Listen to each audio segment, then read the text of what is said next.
শুভ সকাল বন্ধুরা। আর দেখো, আগের দিনের ভিডিওয় আমি রাত্রিবেলার দৃশ্য দেখিয়েছিলাম যে সমুদ্র নিম্নচাপের কারণে ক্রমশ উত্তাল হয়ে উঠেছে। তো আজকে আমাদের ফেরার দিন, আমরা সকালবেলা আরেকবার সমুদ্র দেখতে এসেছি। তো এসে সত্যিই অবাক হচ্ছি যে আজকের সমুদ্রের কী রূপ। আজকে যারা নতুন এসেছে তাদের সত্যিই কপালটা খারাপই বলবো। তারা দেখো কিভাবে সমুদ্রের এই ধারে বসে রয়েছে, কাউকে কোনো নির্দেশই নেই যে নিচে নামার। কেউ সমুদ্র স্নানই করতে পারছে না, এইখানে বসে রয়েছে আর সমুদ্রের জলটা আসছে, ব্যাস এইটুকুই।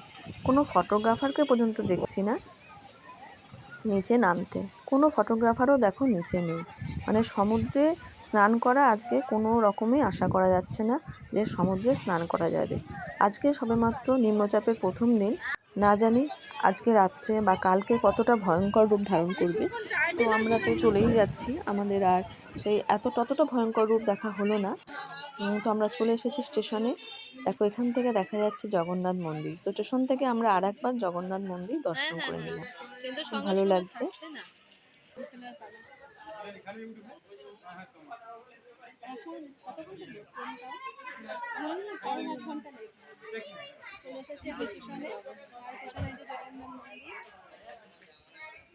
আর আমরা এখন তাম্রলিপ্ত এক্সপ্রেস, সকাল 10:30টার ট্রেন।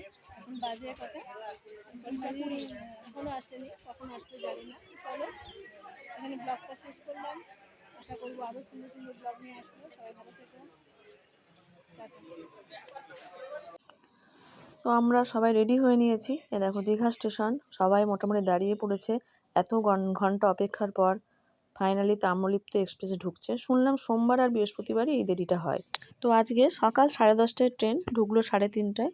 তো যাই হোক, আমরা ট্রেনে উঠে পড়েছি। অনেকেই অসুস্থ হয়ে পড়েছে। আমরা আজকে বাড়ির দিকে রওনা দিলাম। পরবর্তী ভিডিও নিয়ে আসবো। সবাই ভালো থেকো, টাটা।